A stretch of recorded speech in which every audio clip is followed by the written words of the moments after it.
Now, let's dive into today's story. Chapter 1. Foundations of Glass. Silas Mercer navigated through life with surgical precision. At 42, he built an intelligence security firm from nothing, married into the wealthy Radcliffe family, and to all appearances, was living the American dream. The sprawling Connecticut estate, 2 teenagers who excelled in academics, and his position as the security advisor to his father-in-law's banking empire. Everything seemed perfect. But Silas kept a part of himself locked away. Before becoming Silas Mercer, respectable businessman, he'd been something else entirely. A government operative whose skills went far beyond standard intelligence gathering. Skills he'd buried for 15 years when he met Veronica. That April morning, Silas stood in his home office overlooking the estate gardens, watching his wife of 17 years on her phone, pacing with unusual intensity. As chief of security for Radcliffe Financial, his reports often contained explosive information about potential threats to the company. Today's report would be different. It would detonate his entire life. "You've been quiet all week," Veronica said that evening, her honey blonde hair cascading over shoulders bare except for the thin straps of a designer dress he didn't recognize. "Is everything all right with the Phillips security assessment?" Silas studied her carefully. Veronica Radcliffe Mercer, 39, daughter of banking magnate Theodore Radcliffe, had always been poised and confident. Their marriage had begun as genuine love, or so he believed, before evolving into something more complicated. "Phillips isn't the issue," Silas replied, swirling his whiskey. "I'm more concerned about inconsistencies I've found in our personal accounts." A barely perceptible tightening around her eyes. "What inconsistencies?" "Large transfers. Unusual patterns. Nothing concrete yet," he lied smoothly. "Theo needs that report tomorrow," she deflected. "He's been under immense pressure with the Monroe merger." Silas nodded. "I'm aware. The report will be ready." The teenagers, Parker, 17, and Faye, 15, burst into the kitchen with their usual chaotic energy. Neither looked particularly like Silas, but he'd never questioned it. Until now. "Mom, can I take the BMW tonight?" "Blake's having people over," Parker asked, his dark eyes, so unlike Silas's blue ones, avoiding his stepfather's gaze. "Ask Silas," Veronica replied, suddenly intent on her phone. Parker turned reluctantly. "Can I, Silas?" "I'll be careful. Keys are in my office. On one condition, you pick up Faye from her dance class at 9. "But that's right in the middle of," Parker began. "Those are the terms," Silas cut him off, his tone brooking no argument. After the kids left, Veronica's phone buzzed. She glanced at it, then stood abruptly. "I need to meet Lydia for drinks. She's having another crisis with Boyd." Another lie. Lydia Boyd's marriage was rock solid. Silas had verified this personally over the past month of surveillance. "Don't wait up," she added, kissing his cheek with practiced affection. After she left, Silas opened his laptop and reviewed the intelligence he'd gathered. GPS tracking showed Veronica's frequent visits to a downtown penthouse registered to Dominic Walsh, Theodore's smoothly ruthless legal counsel. Phone records revealed thousands of texts. And most damning, paternity tests he'd secretly conducted showing neither Parker nor Faye carried his DNA. The pieces had fallen into place over the last 3 months, ever since he'd intercepted an email never meant for his eyes. Now he knew everything. How his life had been constructed as a convenient fiction, how his position at Radcliffe Financial had been exploited, and how tomorrow's security report would trigger the trap they'd set for him. Silas closed the laptop, his expression unreadable. He'd been betrayed before, in his former life. Those who had crossed him then had learned a terrible lesson. Now, history would repeat itself, but this time, on a much grander scale. He accessed a secure email account and used for 15 years, and sent a simple message. "Phoenix requires activation. Timeline, immediate."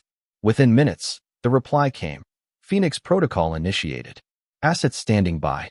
Chapter 2. Shadows and Evidence. The morning brought a chill that had nothing to do with the weather. Silas sat in his home gym at 5 a.m., methodically working through his training routine, a regimen far more intense than any normal security consultant would maintain. Between sets, he reviewed the final pieces of evidence on his specialized tablet. The GPS data from Veronica's car showed a pattern. Every Tuesday and Thursday, she visited the penthouse while claiming charity committee meetings. On Saturdays, when she claimed spa appointments, She and Dominic would meet at a lakeside cabin owned through a shell company connected to Theodore Radcliffe. More disturbing were the financial trails. For 7 years, money had been systematically siphoned from accounts connected to Silas's security firm into offshore accounts controlled by Theodore and Dominic. They had been using his company as a front for something much darker, laundering money for certain international clients whose activities would destroy Radcliffe Financial if exposed. The door to the gym opened, and Faye entered, already dressed for school in her private academy uniform. "Morning, Dad," she said, the term feeling hollow now that Silas knew the truth. "You're up early," he observed, setting down his weights. "AP Chem test today." She hesitated. "Can I ask you something?" "Of course. Are you and Mom okay? You both seem different lately." Silas considered her for a moment. Despite the betrayal, he couldn't help feeling a complex mixture of emotions toward the children he'd raised. "Why do you ask?" "I overheard Grandpa Theo talking to Mom yesterday. They stopped when I walked in, but it sounded serious." Her eyes, so similar to Dominic Walsh's, held genuine concern. "Sometimes adults have complex issues to work through," Silas said carefully. "Don't worry about it." After she left, Silas checked his watch. The board meeting where he was to present his security report would begin at 10 a.m. He showered and dressed with military precision, selecting a custom-tailored suit that concealed both his athletic build and the scars from his previous life. His phone buzzed with a text from an unlisted number, "Assets in position. Confirmation required." He replied with a single word, "Confirmed." At breakfast, Veronica was unusually attentive, refreshing his coffee and suggesting dinner plans for the evening. The performance almost impressed him. "Will you be home for dinner?" she asked. "I thought we could try that new place in Hartford." "Let's see how the day goes," he replied noncommittally. Theodore seemed concerned about my report. A flash of something, anticipation, crossed her face. "I'm sure everything will work out exactly as it should." "I'm sure it will," he agreed, the double meaning lost on her. As Silas drove to Radcliffe Financial headquarters, he made 2 brief calls.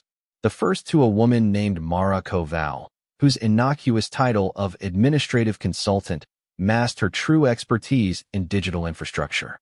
The second to a man known only as Bishop, whose gruff acknowledgement confirmed that physical security measures were in place. At Radcliffe headquarters, Silas was greeted with unusual deference by the security team, men whose loyalty had been purchased by higher paychecks than his company officially provided. He nodded to them, knowing their role in what was to come. In his office, he found Dominic Walsh waiting, leaning casually against his desk. "Silas," the lawyer said with a practiced smile that didn't reach his eyes. "Theodore asked me to review your report before the presentation." "Did he?" Silas opened his briefcase and withdrew a folder. "Here's the preliminary. The full report has additional sensitive details I'll only present directly to the board." Dominic scanned the document, his expression shifting subtly. "This isn't what we discussed, isn't it?" Silas maintained a neutral expression. "The Moore situation, you were supposed to emphasize the external threats, not the internal vulnerabilities." Dominic's voice held an edge of warning. "I go where the evidence leads me, Dominic. That's what Theodore pays me for." The lawyer's charm evaporated. "This could destabilize relationships we've spent years cultivating." "Indeed," Silas agreed.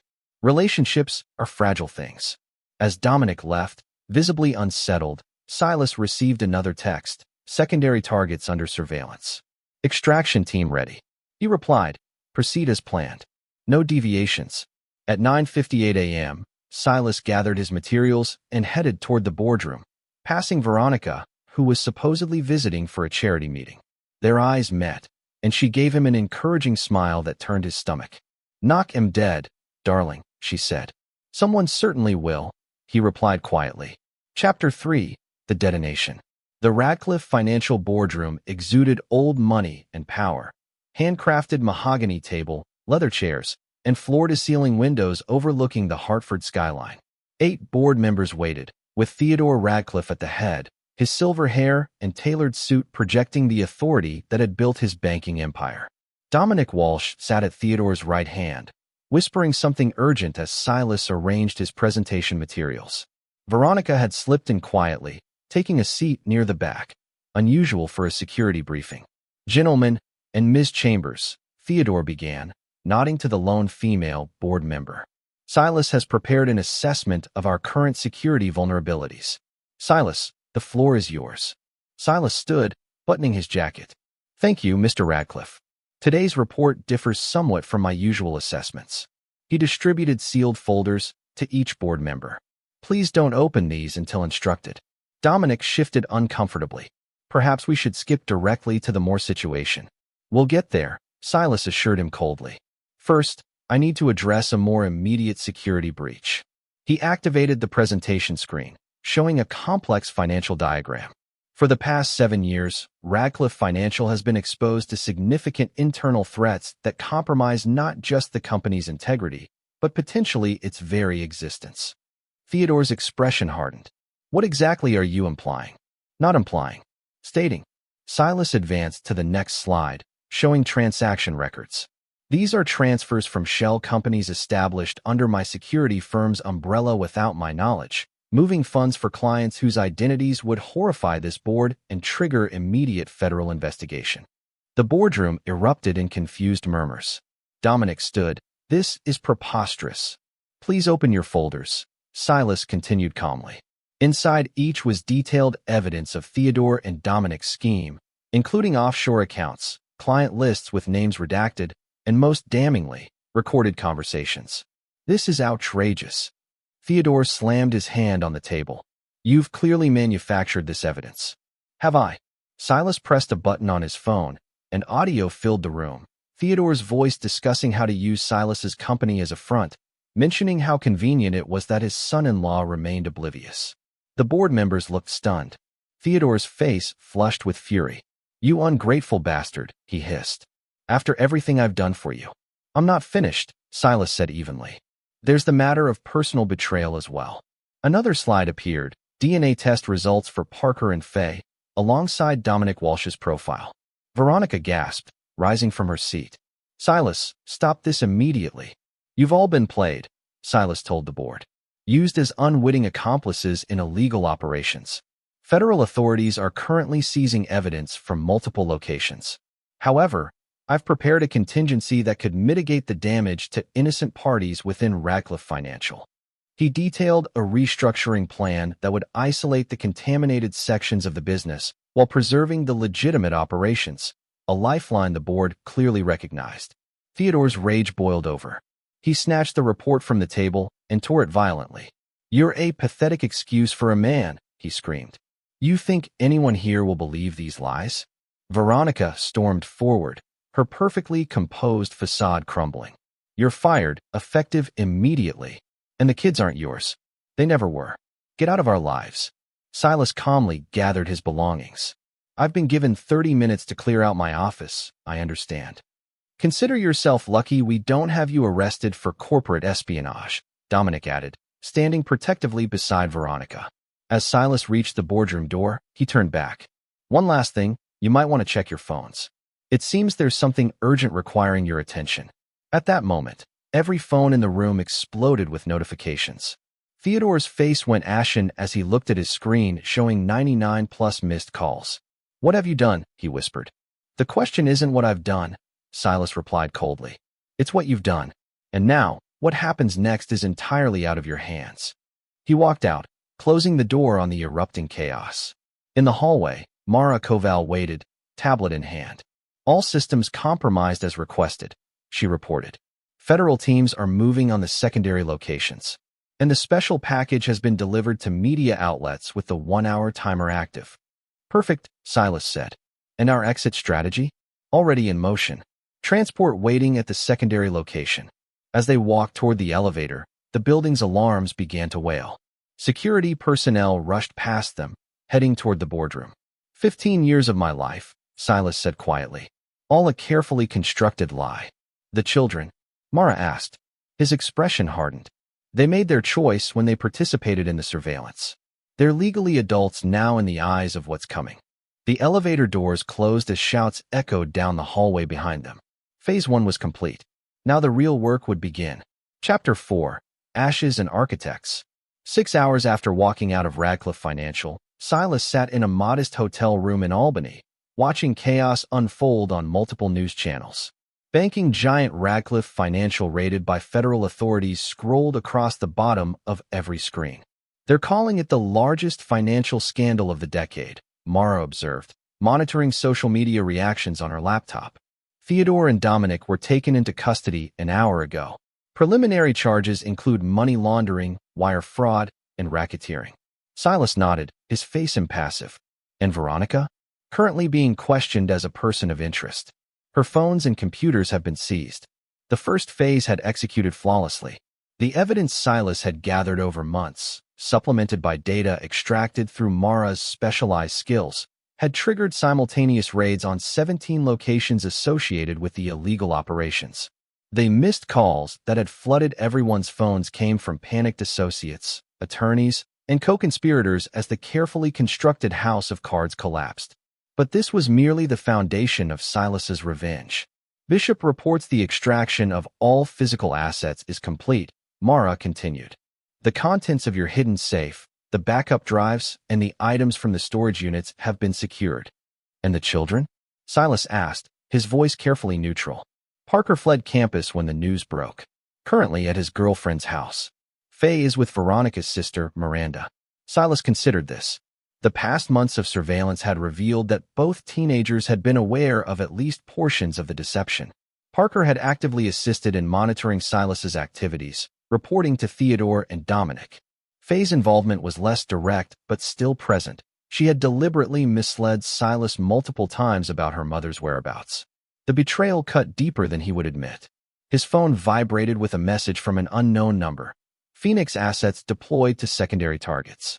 Awaiting authorization for Phase 2. Silas typed his response. Initiate at midnight. No exceptions.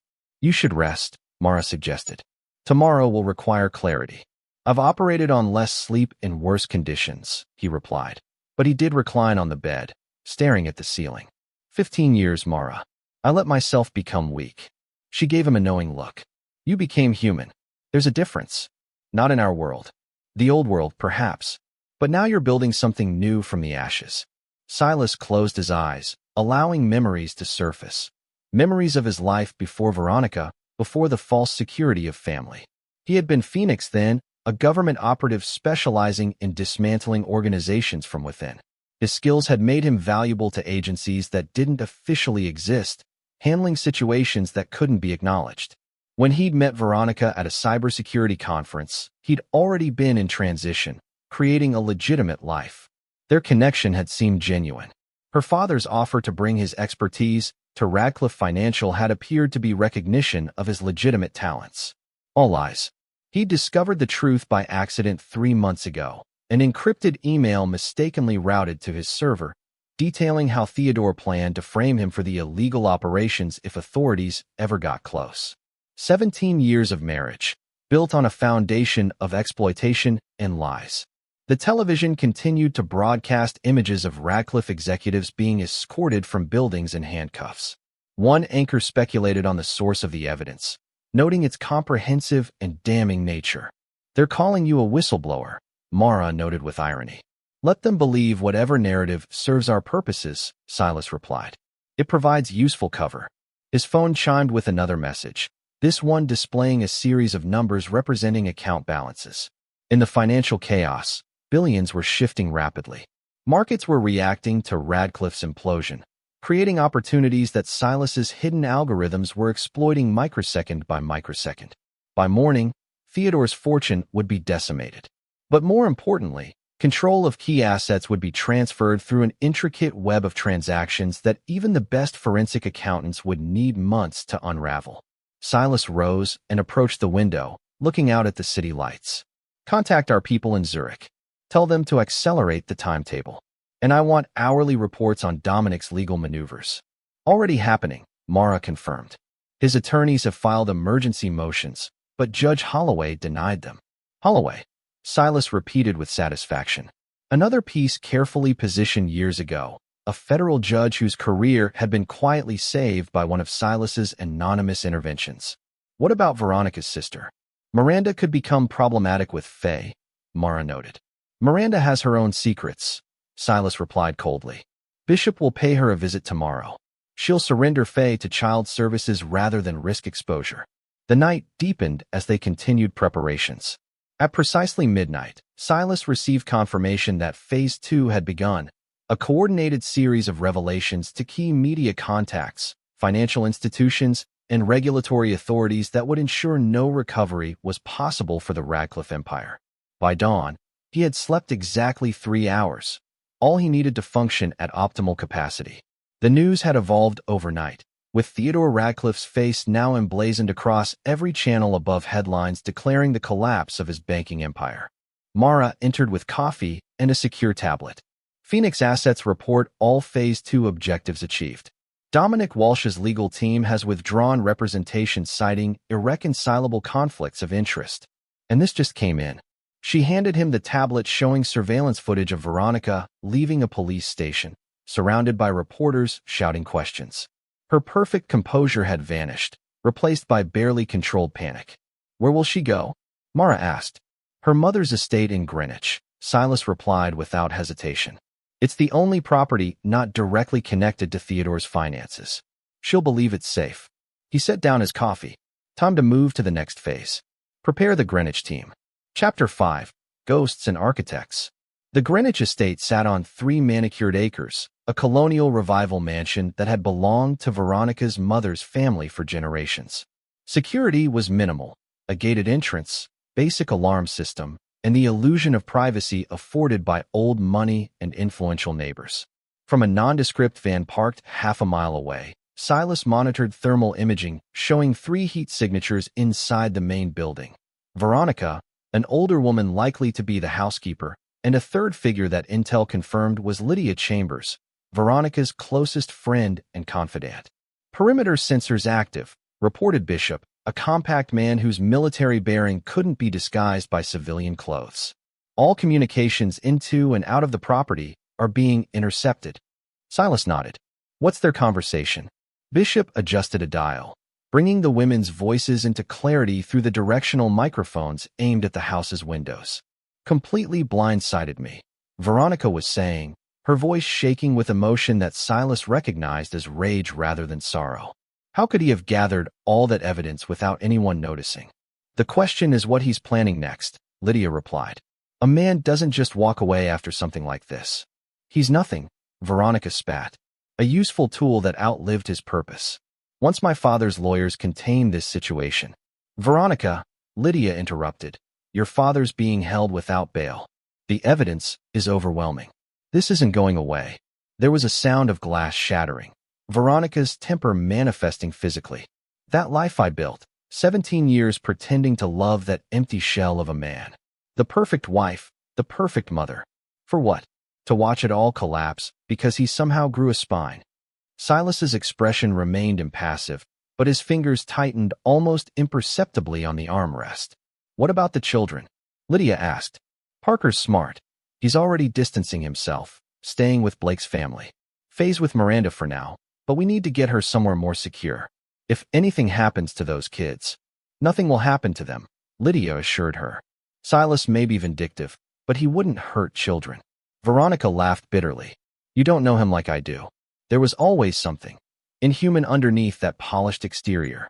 Something cold that I could never quite reach." "I should check on Faye," Lydia said. "Miranda called earlier, said she was having trouble getting through to you." A phone rang in the background. Veronica answered, her voice shifting instantly to one of concern. "Miranda? What's wrong? What do you mean people came for Faye? Who? What?" Silas switched off the audio. "Phase 3 initiated," he noted calmly. "Team reports the girl is secure," Bishop confirmed. "Being transported to the designated facility now." "And Parker? Our people at the Blake residence are in position. Extraction on your command." Silas checked his watch. "Not yet. Let him feel secure for another few hours. It will make the extraction cleaner when he believes the danger has passed." The van's communication system chimed with an encrypted message from Mara. "Federal custody of primary targets confirmed. Secondary financial conversions complete at 94%. Media package delivering maximum impact. Recommend accelerating timeline for Zurich assets." "She's right," Bishop noted, reading over Silas's shoulder. "The financial markets are moving faster than anticipated. We should trigger the Zurich protocols immediately." Silas considered this, then nodded. Initiate Zurich now, and tell the Greenwich team to move in 30 minutes. Bishop raised an eyebrow. That's significantly ahead of schedule. The psychological impact would be more effective if we wait until nightfall. Psychological impact is already achieved, Silas replied. Veronica just learned her daughter has been taken by unknown parties. Her son will follow. Every foundation of her life is being systematically destroyed. Now we deliver the final message in person. As Bishop coordinated the teams, Silas opened a secure case containing specialized equipment, non-standard communications devices, identification packages, and a small but significant arsenal that wouldn't trigger standard security scans. You're going in personally? Bishop asked, surprise evident in his voice. Some messages need to be delivered face to face. 30 minutes later, Silas approached the front door of the Greenwich estate, dressed in an impeccable suit indistinguishable from those he'd worn as Radcliffe Financial's security chief. The only difference was the weight of the custom handgun concealed beneath his jacket. He rang the doorbell calmly. Through his earpiece, he could hear the conversation inside freeze. Who could that be? Lydia's voice. Don't answer it, Veronica hissed. The housekeeper's voice. The security camera isn't working. After a moment of hesitation, footsteps approached. The door opened to reveal the housekeeper, Mrs. Winters, whose eyes widened in recognition. Mr. Mercer, she exclaimed. Good afternoon, Mrs. Winters, Silas replied pleasantly. I need to speak with my wife. It's urgent. Before she could respond, Veronica appeared behind her, face contorted with fury. How dare you come here? Get out before I call the police. The police are rather busy with your father's case, Silas replied, stepping inside despite her protests. And your phones aren't working anyway. He nodded to Lydia, who stood frozen in the hallway. Miss Chambers, I'm surprised to see you here, given your husband's sudden audit problems. The color drained from Lydia's face. What do you mean? The IRS seems very interested in certain offshore accounts connected to your family trust. Curious timing. Veronica stepped forward, trembling with rage. Where is my daughter? What have you done with Faye? Where is my daughter, you mean? Silas corrected her. The one I raised for 15 years believing she was mine. She was never yours. Veronica spat. Neither of them were. You were just a convenient father figure while While you built your little empire on my back, Silas finished. Using my company, my expertise, and my blind spot, the family I thought was real. The calculated calmness of his response seemed to unnerve Veronica more than any show of anger would have. She took an unconscious step backward. What do you want? She demanded. I came to deliver a message, Silas replied. Everything you and your father and Dominic built is gone. The offshore accounts, the shell companies, the hidden assets, all seized or redirected.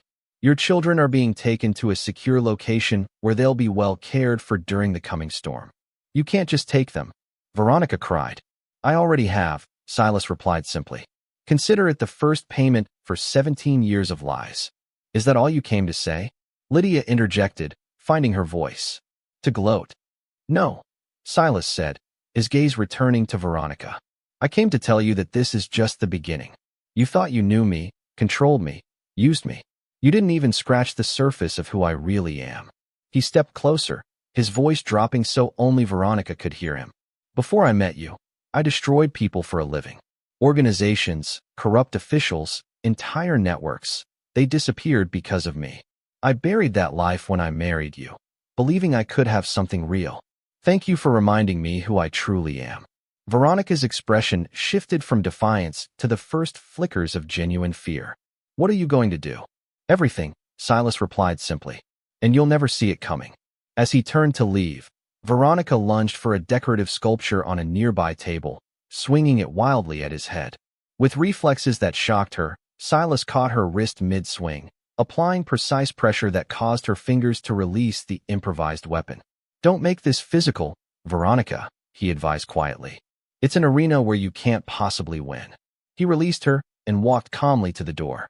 Oh, and the estate's security system has been compromised for months. Every conversation, every meeting, every indiscretion with Dominic in your mother's bed, all documented. The file copies are already with the federal investigators. As he pulled the door closed behind him, he heard Veronica's anguished scream of rage and fear. the sound of someone realizing that their entire world was truly collapsing. In the car waiting at the end of the driveway, Bishop sat at the wheel. Satisfying. It's not about satisfaction, Silas replied. It's about consequences. Take me to see the children. Chapter 6. Webs and Consequences. The secure facility outside New Haven resembled a high-end private school more than a detention center, deliberate camouflage for its actual purpose as a transitional holding location for protected witnesses and high-value intelligence assets. Silas had called in significant favors from his past life to arrange temporary custody of Parker and Faye here. As he entered the administrative building, a tall woman with close-cropped silver hair greeted him with a nod that acknowledged their shared history.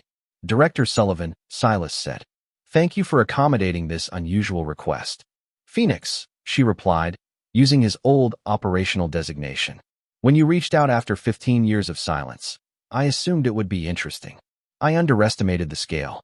They walked through secured corridors toward a residential wing. "The teenagers are in separate observation suites," Sullivan explained. "The girl is frightened but composed. The boy is—" She paused, searching for the right word. "Volatile." "I expected as much," Silas replied. "What's their current understanding of the situation?" "They know their grandfather and mother are involved in a major financial scandal. They know you orchestrated the exposure. They don't know you're here, or that you arranged their protective custody." They stopped outside a viewing room with one-way glass.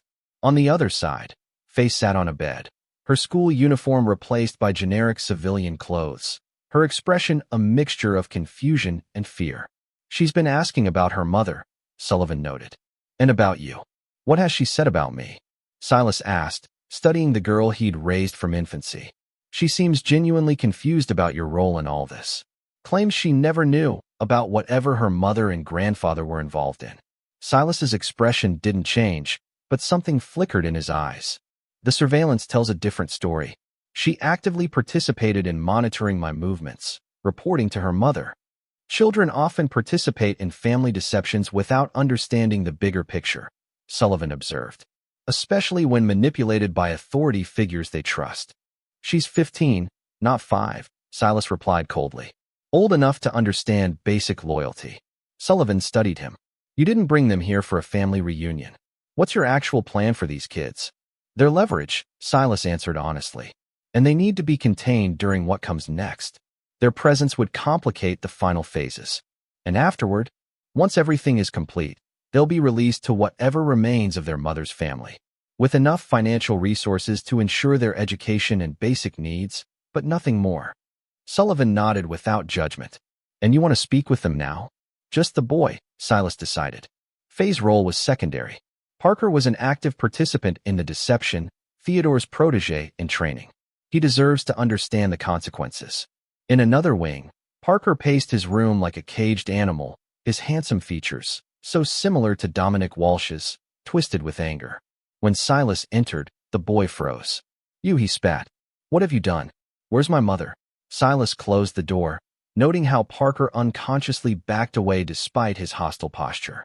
"Your mother is currently watching her world collapse," Silas replied calmly.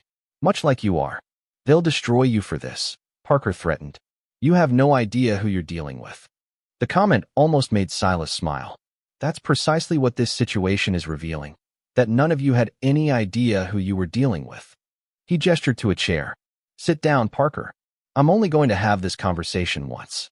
Something in Silas's tone, a dangerous edge that had never been present in his stepfather persona, made Parker comply despite his defiance. "For 7 years, you've been reporting on my activities to your grandfather and biological father," Silas stated. "Logging my movements, photographing documents, installing monitoring software on my devices. Did you ever question why?" Parker's expression flickered with surprise at the extent of Silas's knowledge. "They said you were dangerous, that we needed insurance against you eventually turning on the family. And you believe that?" "Despite never seeing evidence of this alleged danger." "I saw the files," Parker insisted. "Reports about your background, things you'd done before marrying Mom." Now Silas did smile, cold and humorless. "Fabricated files, designed to justify their exploitation of my company and expertise. Tell me, what exactly did these reports claim I'd done?" Parker hesitated. "They said you'd been involved in corporate espionage." That you'd sold sensitive information and disappeared people who got in your way. Close, but fundamentally wrong, Silas replied. I didn't sell information. I gathered it for agencies that don't officially exist. And the people who disappeared deserve their fate. Terrorists, arms dealers, human traffickers. He leaned forward. Your grandfather and father were using my security firm to launder money for clients who would have appalled even you. And when exposure became inevitable, they planned to frame me as the mastermind. I don't believe you, Parker said, but uncertainty had crept into his voice. I don't care what you believe, Silas replied evenly. Your role in this drama is nearly complete. Soon, you'll be released to whatever family remains willing to claim you. You'll have sufficient resources for education and basic needs, but the lifestyle you've enjoyed is over. You can't just. I already have, Silas cut him off. Every account, every property, every asset connected to the Radcliffe name has been seized, frozen, or redistributed. Your grandfather will die in prison. Your biological father will follow. Your mother will be left with nothing but the consequences of her choices. Parker's composure cracked. Why are you telling me this? Just to be cruel? No, Silas said, standing. I'm telling you because you should understand that actions have consequences. For 17 years, I gave you everything a father could give. And you betrayed that without a second thought because it was convenient. You weren't my real father, Parker said bitterly. No, Silas agreed. And that's the only reason you're sitting here safely instead of experiencing the full measure of what happens to those who betray me. He moved to the door, then paused. One last thing. The trust fund Theodore established for you and Faye? I've redirected it to fund rehabilitation programs for the victims of your grandfather's financial schemes. Consider it your first and only contribution to making amends. As he left, Parker called after him. She never loved you. Not for a single day. Silas didn't bother responding. It no longer mattered. Outside, Director Sullivan waited. Productive? Necessary, Silas replied. How long can you keep them secured? As agreed, 48 hours. After that, they become a legal complication neither of us wants. 48 hours is sufficient, Silas confirmed. By then, everything will be irreversible. Sullivan studied him with professional assessment. The Phoenix I knew was effective but measured. This seems personal. It is personal, Silas acknowledged. But the methodology remains professional. As they walked back toward the exit, Sullivan asked, was any of it real? Your life with them? For a moment, something resembling genuine emotion crossed Silas's face. I believed it was. That's why this has to be absolute. Outside the facility, Mara waited with updates on multiple operations now in motion across 3 continents. The complex web of financial algorithms Silas had designed was systematically dismantling Theodore Radcliffe's empire, redirecting assets through untraceable channels while simultaneously exposing the darkest secrets of his business practices to authorities worldwide. Dominic Walsh's attorneys have withdrawn, Mara reported as they drove away. The evidence packets we sent them apparently convinced them their client is indefensible. And the special project for Veronica? Silas asked. Ready for implementation at your command, Mara confirmed. Though I should note, it crosses lines that can't be uncrossed. Silas looked out at the passing landscape. Those lines were crossed the day they decided to use my life as collateral. He activated a secure communication device. Initiate Omega Protocol. All targets. No exceptions. With those words, the final phase began. A comprehensive destruction of everything the Radcliffe family had built, owned, or touched over 3 generations. Not just financial ruin, but complete erasure from the institutions and social structures that had protected them for decades. It's done, Silas said quietly. Now we watch it burn. Chapter 7. Fall and Fury. Within 24 hours of Silas activating Omega Protocol, the Radcliffe empire imploded with spectacular finality. Federal indictments expanded from financial crimes to include racketeering, conspiracy, obstruction of justice, and evidence tampering. Theodore Radcliffe, once celebrated on the covers of financial magazines, became the face of corporate corruption across every news outlet. From a secure operations center established in a converted warehouse, Silas monitored the collapse through multiple information streams. Financial terminals displayed the free fall of stocks connected to Radcliffe Holdings. News broadcasts showed federal agents raiding properties across 3 states. Social media exploded with revelations about the family's excesses and corruption. Dominic Walsh has agreed to testify against Theodore, Mara reported, scanning real-time updates from court filings, offering evidence in exchange for consideration in sentencing. Predictable, Silas noted. Status on Veronica? Left the Greenwich estate 3 hours ago. Currently at the Benedict Hotel under an assumed name. She's made 17 attempts to contact various associates, all rejected. Financial access is completely severed. Her last 3 credit cards were declined.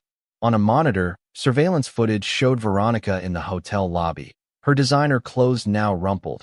Her composure cracking as a receptionist explained that her card had been declined.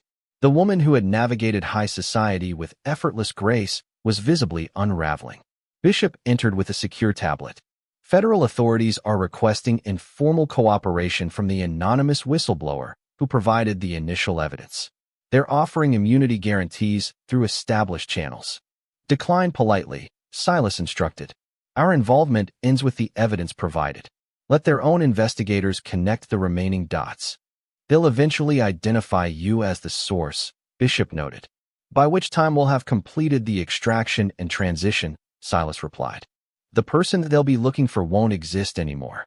Another monitor showed footage of Parker and Faye being released from the secure facility into the custody of Veronica's aunt, an elderly woman who had remained distant from Theodore's business dealings. The teenagers looked shell-shocked, their privileged world completely upended. Financial provisions for the children are complete, Mara confirmed. Trust established through neutral third parties, accessible for educational expenses and basic needs. Contingency monitors in place to prevent interference. Silas nodded without comment, his attention shifting to another screen showing the interior of an opulent penthouse being systematically dismantled by federal agents. Dominic Walsh's primary residence, where Veronica had spent countless afternoons when supposedly attending charity events. The special package for Veronica, he asked. Delivered to her hotel room, as instructed. Bishop confirmed. Surveillance active. One of the monitors switched to a hotel room view. Veronica entered, throwing her purse onto the bed in frustration. She noticed a package on the desk, a simple box with no markings. After a moment's hesitation, she opened it. Inside was a single USB drive and a handwritten note. The cameras couldn't capture the note's contents, but Silas knew what it said. The truth, in your own words. Veronica stared at the items, then plugged the drive into her laptop. Her expression shifted from confusion to horror as the screen displayed what appeared to be video files. Audio confirmation? Silas asked. Mara activated the room's surveillance feed. Veronica's voice filled the operations center, first in recorded form from the videos she was watching, then her live reaction. Oh my God, she whispered, watching herself on screen discussing Silas with Dominic. He's so pathetically devoted.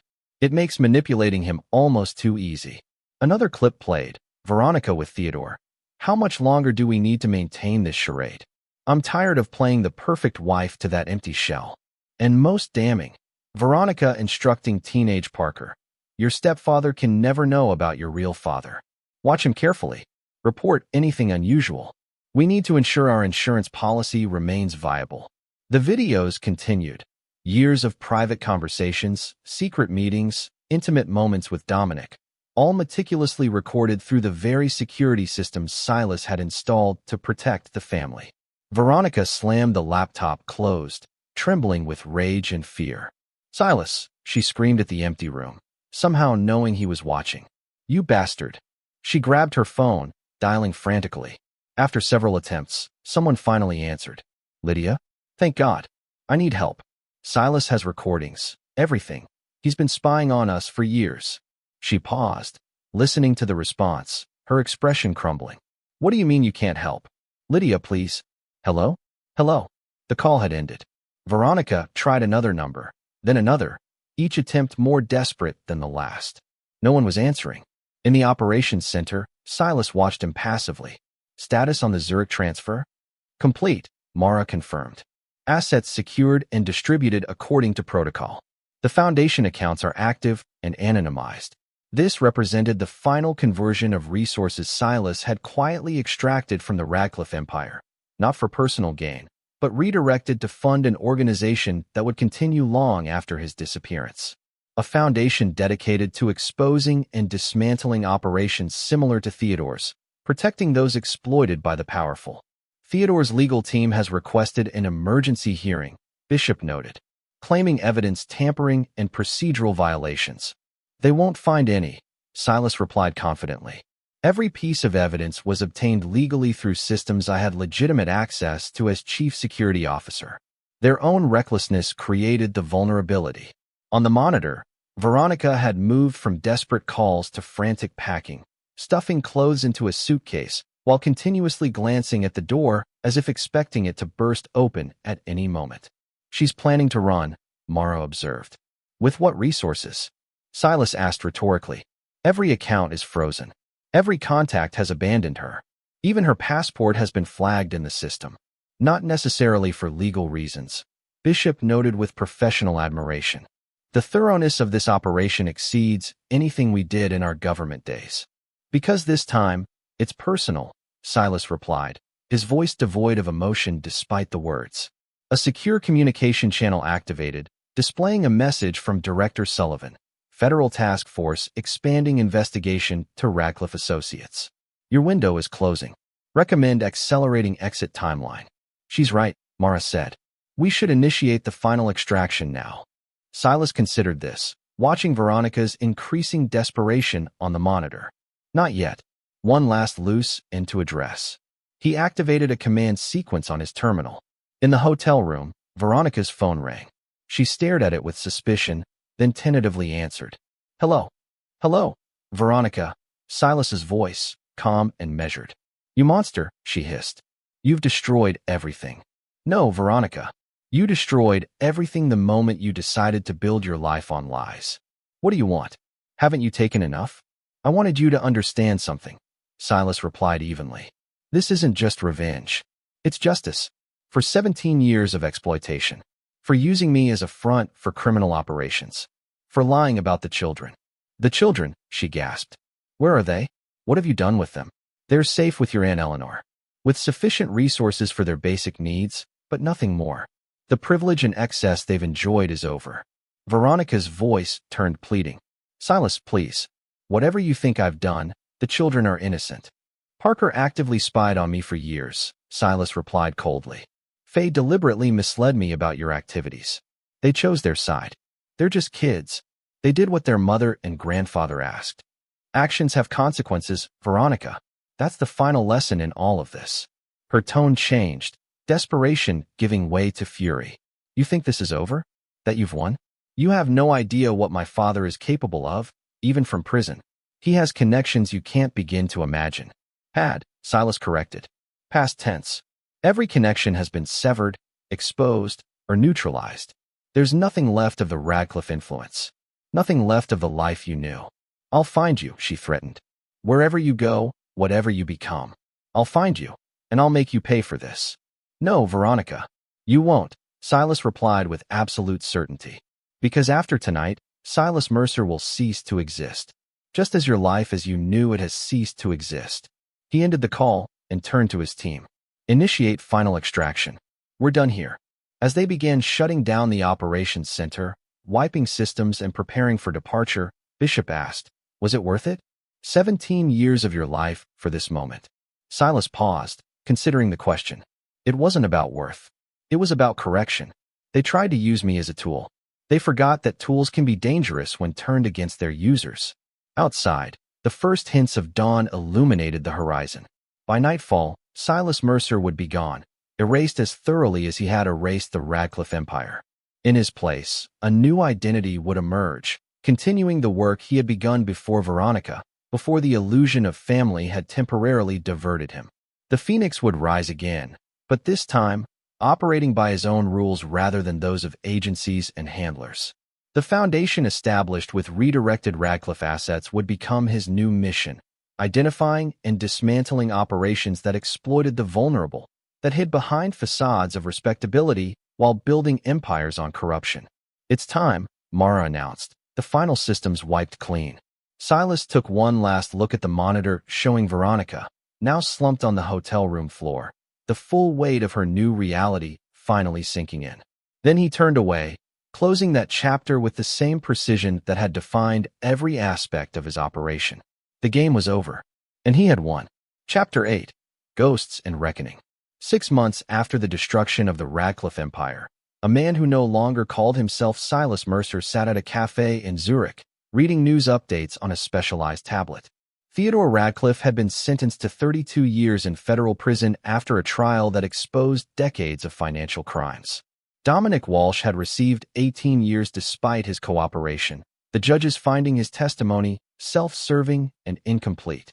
And Veronica, the woman he had once believed loved him, had avoided prison but lost everything else. The most recent photos showed her leaving a courthouse after finalizing divorce proceedings, her designer clothes replaced by off-the-rack business wear, her once perfect appearance now marked by the strain of dramatic downfall. "Still monitoring the aftermath?" asked Mara, joining him with 2 espressos. "I thought we agreed to leave that life behind." "Knowledge is security," he replied, accepting the coffee. "And old habits persist." In the months since orchestrating the Radcliffe collapse, he had established a new identity. Gabriel Shaw, international security consultant with specialized expertise in identifying financial vulnerabilities. This cover provided perfect, legitimate access to the systems and information needed for his true purpose, directing the Phoenix Foundation's operations against targets similar to Theodore Radcliffe. "The Watson operation is ready to proceed," Mara noted, referring to their current project, a human trafficking network operating behind a legitimate shipping company. "Final authorization needed." "Approved," he replied. Full spectrum response. His phone vibrated with a secure message, a regular update on the monitoring of certain individuals from his previous life. Parker had dropped out of his prestigious university, now working entry-level positions while struggling with the adjustment to normal life. Faye had adapted better, reportedly focusing on academics with new determination. "You still track them," Mara observed. "The children. Potential variables require monitoring," he replied neutrally. "Variables or vulnerabilities?" she pressed. Before he could respond, another secure alert appeared, this one marked with highest priority.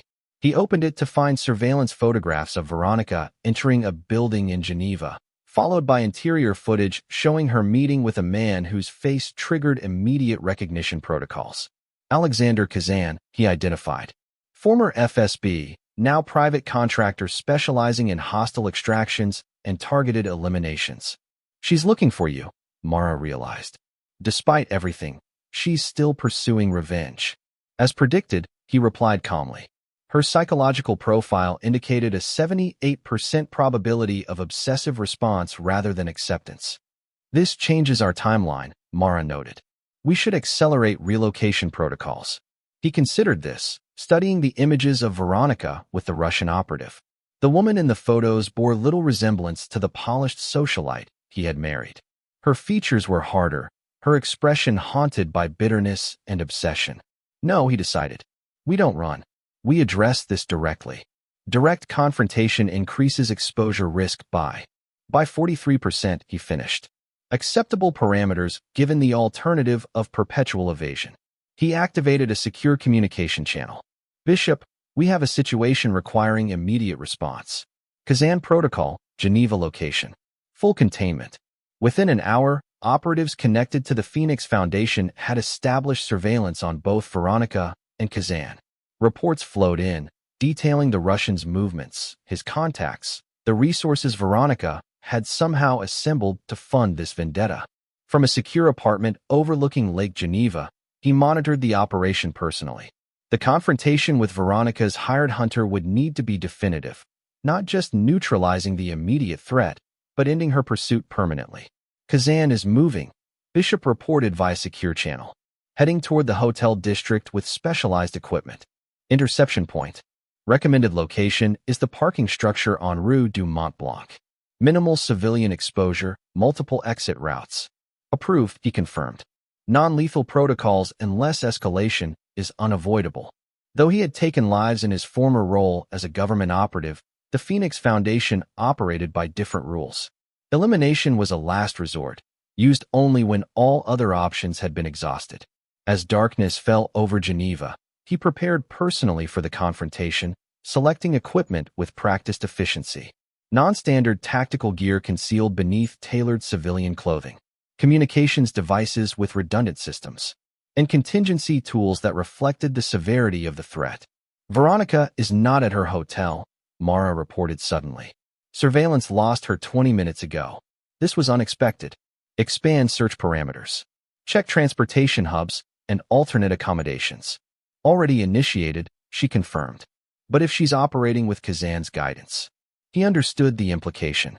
The Russian was skilled enough to help her evade standard surveillance. This added a concerning variable to the equation. Proceed with Kazan interception as planned, he instructed. But elevate alert status for unexpected contact. The parking structure was nearly empty at this late hour, its concrete levels illuminated by flickering fluorescent lights. From a concealed position on the third level, he watched Kazan's approach through thermal imaging. The Russian moved with professional caution, checking potential ambush points, his body language revealing his awareness that he might be walking into a trap. Target approaching your position, Bishop confirmed through the earpiece.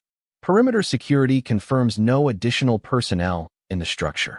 As Kazan rounded the corner, weapon already drawn, he stepped into view. Alexander. It's been a while. The Russian froze, recognition and shock crossing his features before professional composure reasserted itself. Phoenix. I heard rumors you had gone civilian. Evidently exaggerated, he replied evenly. You're working for Veronica Radcliffe now. Kazan didn't deny it.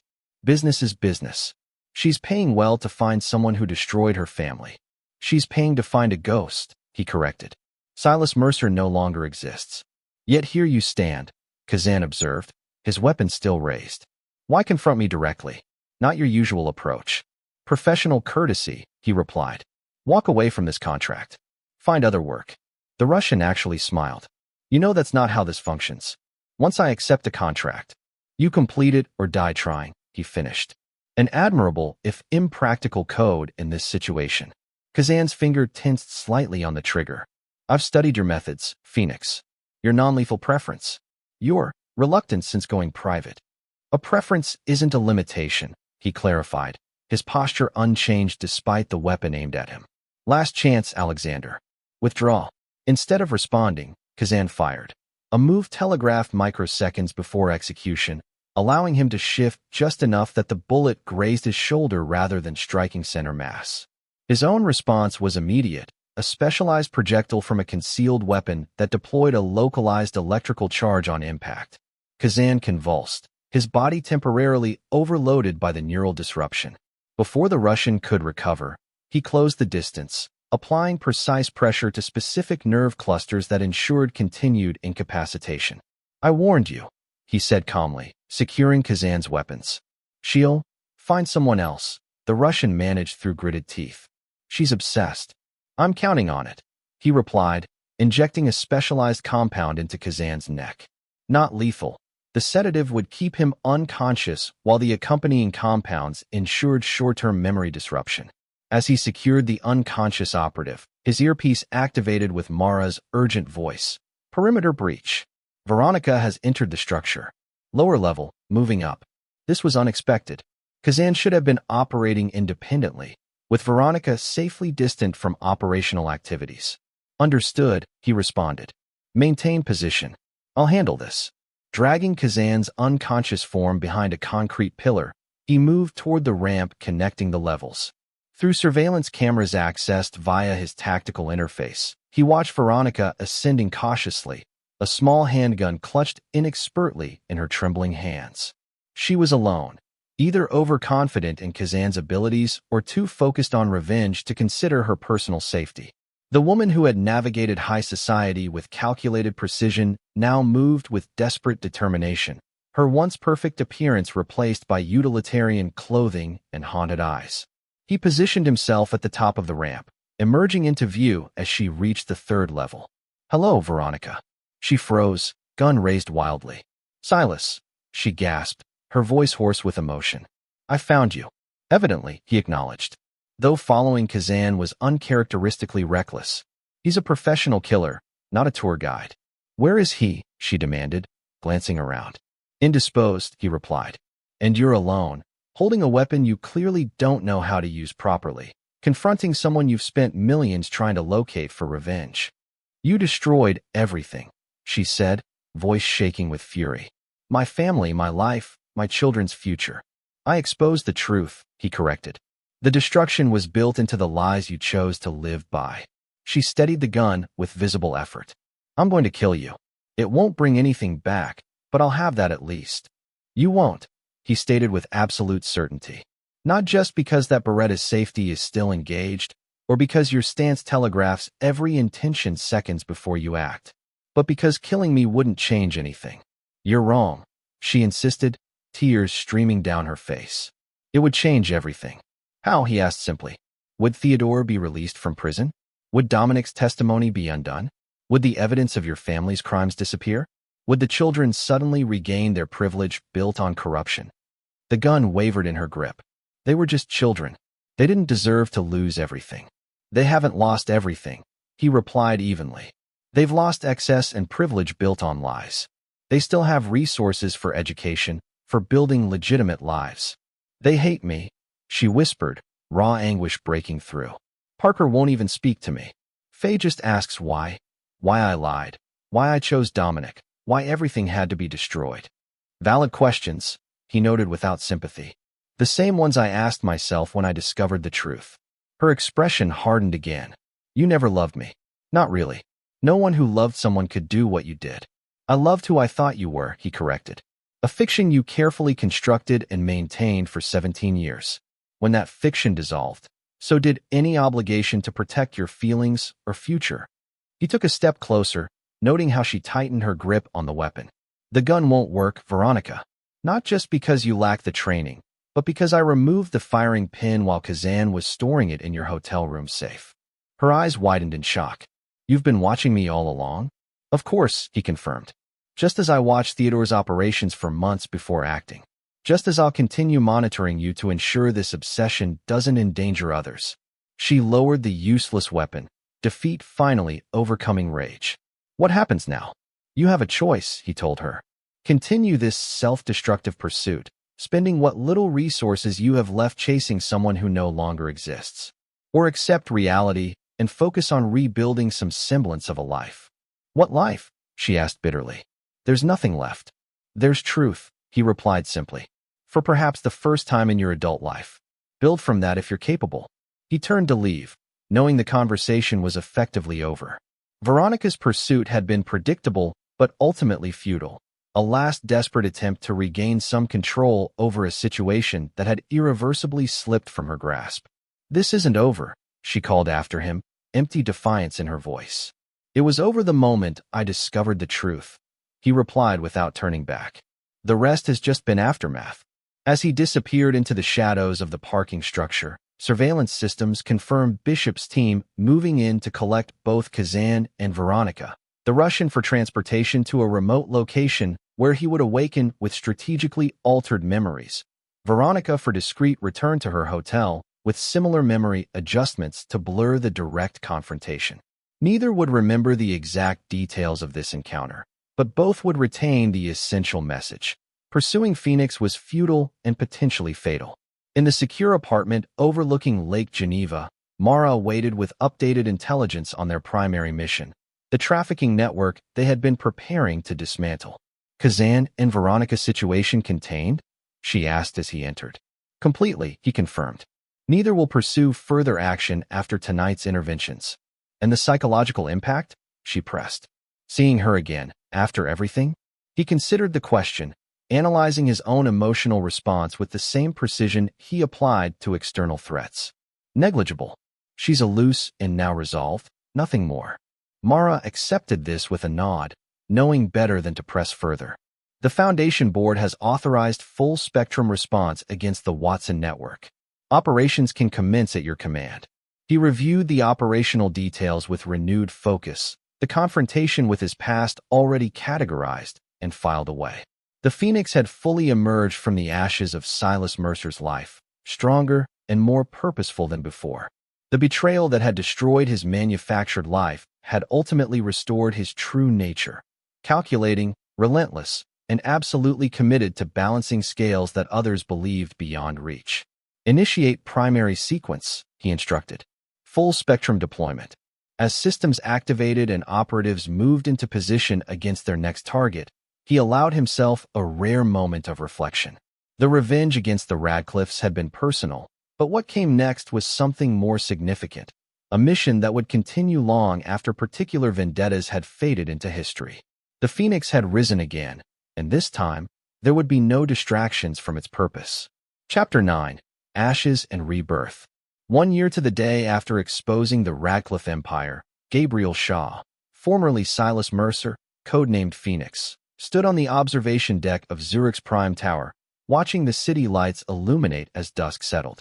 The Phoenix Foundation had established its covert headquarters here, operating behind multiple layers of legitimate businesses and security consultancies.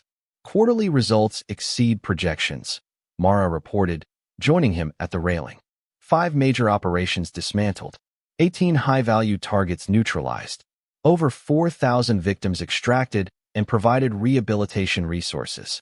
Acceptable progress, he acknowledged. Status on the Montevideo situation? Bishop's team achieved full penetration of the network. Evidence packages delivered to 3 separate enforcement agencies. Coordinated raids scheduled for tomorrow morning. In the 12 months since leaving his old life behind, he had built something far more significant than the security consultancy that had once been his cover. The Phoenix Foundation now operated globally, identifying and systematically dismantling organizations similar to Theodore Radcliffe's, predatory operations that exploited the vulnerable while hiding behind facades of legitimacy. The billions redirected from Radcliffe's hidden accounts funded an organization that could operate completely independent of governmental oversight or political interference. Their methods combined surgical precision with absolute commitment to exposure and justice. The monitoring reports on former Radcliffe associates arrived, Mara noted, offering a secure tablet. He reviewed the information with practiced efficiency. Theodore Radcliffe remained in federal prison, his health deteriorating rapidly under the strain of confinement. Dominic Walsh had attempted to secure early release through additional cooperation, only to have his petition denied when evidence packages anonymously delivered to prosecutors revealed his testimony had strategically omitted critical details. And Veronica, the quarterly surveillance confirmed she had finally abandoned her obsessive pursuit of revenge following the Geneva confrontation. Now working as an administrative assistant at a small real estate firm in Connecticut, she lived in a modest apartment, her former social circle completely closed to her. The children? He asked, scrolling through the report. Parker dropped out of university permanently, Mara reported. Currently working construction in Colorado, seemingly determined to distance himself from both his name and former life. Faye continues at boarding school, academic performance exceptional. She's applied to medical programs, focusing on humanitarian medicine. He considered this information dispassionately. The different paths taken by the teenagers he had raised as his own represented the divergent responses to catastrophic truth. Parker rejecting everything associated with his former privilege, Faye channeling the disruption into productive ambition. Remove Parker from active monitoring, he decided. Maintain the educational trust for Faye, but increase the distance between foundation involvement and fund administration. You're letting them go, Mara observed. They've become irrelevant variables, he replied. Their choices no longer intersect with operational concerns. This wasn't entirely accurate. He recognized that maintaining surveillance on the children had been one of the few lingering connections to his former life, a habit rather than a necessity. Releasing them from monitoring represented the final severance of Silas Mercer's existence. His secure phone vibrated with an alert from the Foundation's automated tracking system. A familiar name had appeared in a financial transaction flagged for unusual characteristics. Interesting, he noted, reviewing the details. Lydia Chambers has reactivated dormant accounts connected to Radcliffe Holdings. Lydia, Veronica's former friend and confidant, had largely escaped the initial collapse, distancing herself quickly enough to avoid significant financial damage. This sudden activity suggested something had changed. Worth investigating? Mara asked. Initiate preliminary surveillance, he directed. Digital footprint only until we determine relevance. As the automated systems began tracking Lydia's activities, another alert appeared. This one from physical security monitoring Theodore Radcliffe's confinement. Medical emergency reported at Radcliffe's facility. Mara noted, accessing the detailed information. Apparent cardiac event. Critical condition. He absorbed this update without visible reaction. Theodore's death had been anticipated in their projections. The man was 72 with a history of cardiovascular issues exacerbated by the stress of imprisonment. Maintain surveillance on all associated parties, he instructed. Theodore's death will trigger response patterns among surviving network members. The sun had fully set now. Zurich's financial district transformed into a geometric pattern of illuminated windows and darkened spaces. From this height, the patterns resembled the complex network diagrams the Foundation used to map criminal organizations, each light a node in an interconnected system. We've received confirmation on the Watson network extraction, Mara reported. All targeted victims secured. Rehabilitation protocols initiated.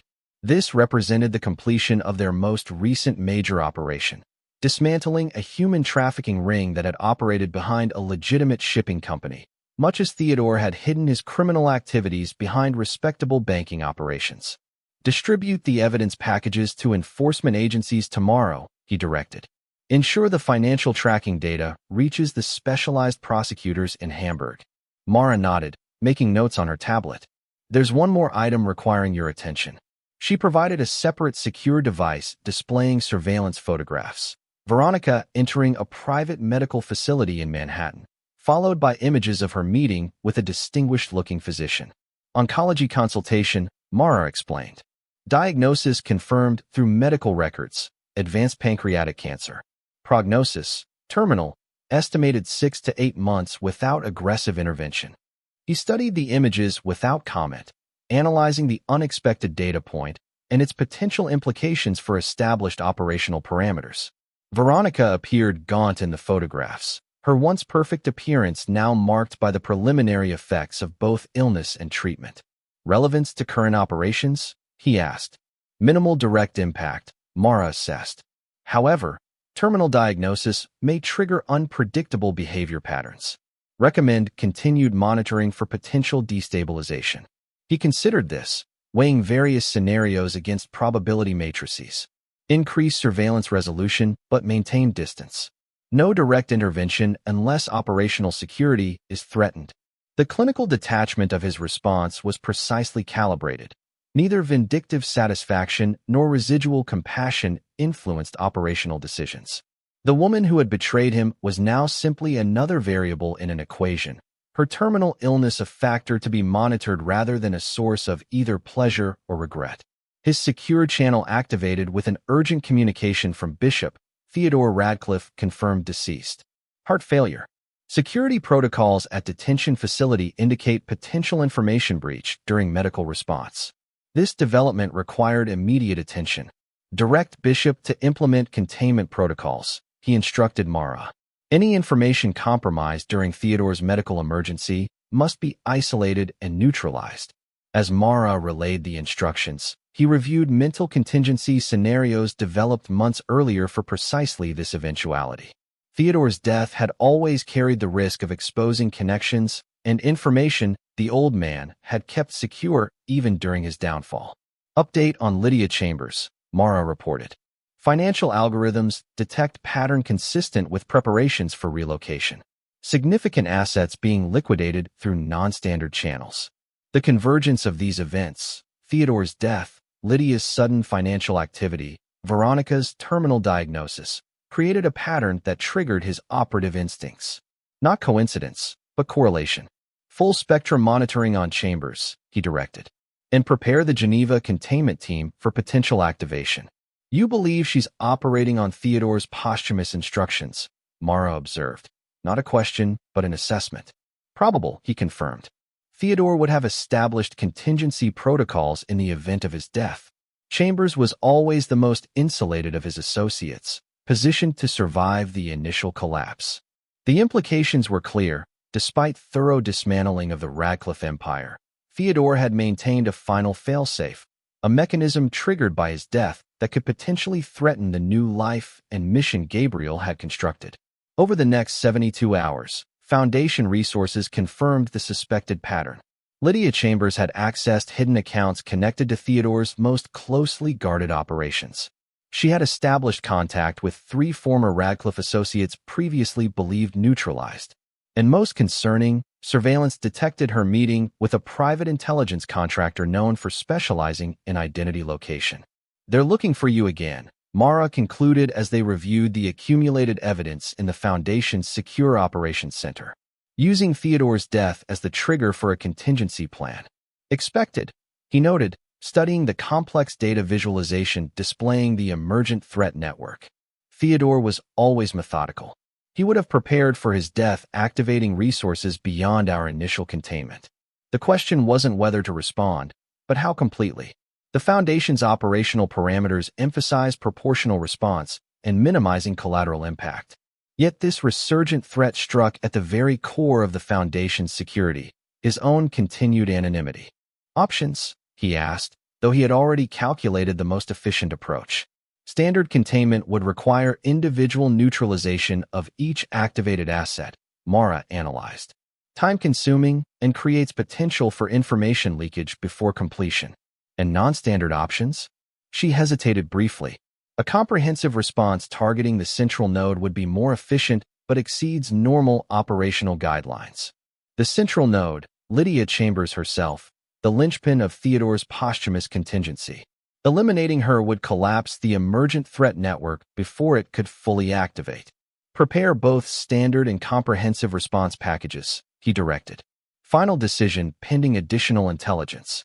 That intelligence arrived 12 hours later through one of the Foundation's deep cover operatives embedded in Veronica's medical support team.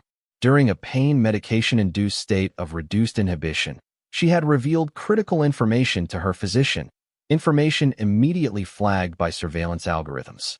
Mara provided the transcript. She told her doctor that Theo left instructions with Lydia. "Find Silas, expose everything he's built, make him pay even after we're gone." The threat was no longer theoretical but confirmed. Theodore's final act of vengeance, orchestrated from beyond the grave through Lydia Chambers, targeted not just Gabriel personally, but the Foundation itself, the mission he had built from the ashes of his former life. Implement comprehensive response, he decided. Full spectrum, no limitations. Within 24 hours, Foundation assets had mobilized globally. The operation proceeded with surgical precision. Lydia Chambers' sophisticated security was penetrated, her access to the activated Radcliffe resources severed, and the woman herself secured in a Foundation containment facility in the French Alps. Gabriel personally conducted the final interview. Entering the secure room where Lydia sat composed despite her circumstances, her expression revealing calculation rather than fear. "I wondered if you'd come yourself," she remarked as he took the seat across from her. The great phoenix, risen from Silas Mercer's ashes. Theodore's contingency plan, he stated without preamble. "All details. Now." She smiled thinly. "Always so direct. That's what Veronica found most boring about you, you know. The complete lack of nuance." "The plan, Lydia," he repeated, unmoved by the attempted provocation. "Insurance," she replied simply. Theodore knew he might not survive to see his revenge completed. So he created a dead man's switch, information packages to be delivered to specific recipients in the event of his death. Recipients: law enforcement, journalists, competitors, former associates who escaped your initial purge. She leaned forward. "Everything Theodore knew or suspected about your current operations, your new identity, the foundation you've built on his stolen assets. Most of which would be speculation rather than evidence," he noted. "Enough to start unraveling the threads," she countered. Theodore was very thorough in his final months, surprisingly lucid despite his circumstances. He studied her with professional assessment. Lydia had always been the most dangerous of Veronica's inner circle, intelligent, calculating, and remarkably adept at self-preservation. That she had agreed to serve as Theodore's posthumous instrument of revenge suggested deeper connections than previously identified. "The distribution mechanism?" he asked. "Already initiated," she replied with satisfaction. "My detention triggered automated protocols. The information is being distributed as we speak." If true, this represented a significant security breach. Yet his expression remained impassive, betraying nothing of his internal calculations. A predictable contingency, he said finally, and neutralized before you arrived in this room. Now uncertainty flickered across her features. Impossible. The systems were designed with redundancies specifically anticipating your intervention. Indeed they were, he acknowledged. Sophisticated work, but fundamentally flawed in assuming our intelligence hadn't already mapped those redundancies months ago. This wasn't entirely accurate. The Foundation had discovered some, but not all of Theodore's contingency systems. However, psychological operations against high-value intelligence assets often required controlled deception. You're bluffing, Lydia decided after studying his expression. Some packages have already reached their destinations. Possible, he conceded, but irrelevant. Any recipient of Theodore's information packages has simultaneously received alternative documentation establishing clear motivations for discrediting the Foundation's work. The narrative has been preemptively controlled. This was true. Foundation protocols for high-risk exposure scenarios included comprehensive countermeasure packages deployed to neutralize potential threats before they materialized. Theodore's posthumous revenge had been anticipated and prepared for long before his death. What happens to me now? Lydia asked, her composure finally showing cracks. I assume retirement isn't an option. You have choices, he replied. Cooperation with complete disclosure of all remaining Radcliffe assets and operations, followed by relocation with monitoring. Or resistance, followed by more permanent containment. Relocation where? A location where your particular skills can be constructively applied under Foundation supervision, he explained. Your intelligence is a resource that can be redirected rather than wasted. She considered this, the calculation visible in her expression. Veronica's dying, you know. The cancer is aggressive. Doctors give her months at most. I'm aware, he replied evenly. Does that satisfy you? She pressed. Watching her die alone, stripped of everything, while you build your new empire? Her circumstances are a consequence of her choices, he stated, not a source of either satisfaction or regret. Lydia studied him with newfound assessment. You really have excised everything human, haven't you? The perfect phoenix, burned away all weakness and sentiment. Not excised, he corrected. Channeled. The Foundation's work has helped thousands escape exploitation similar to what Theodore practiced. My personal history simply provides motivation for something larger. This represented perhaps the most significant evolution since his transformation from Silas Mercer to Gabriel Shaw. The redirection of personal betrayal into systematic justice on a global scale.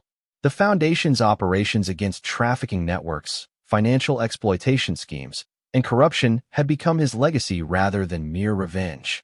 I'll cooperate, Lydia decided finally. Not out of fear, but curiosity.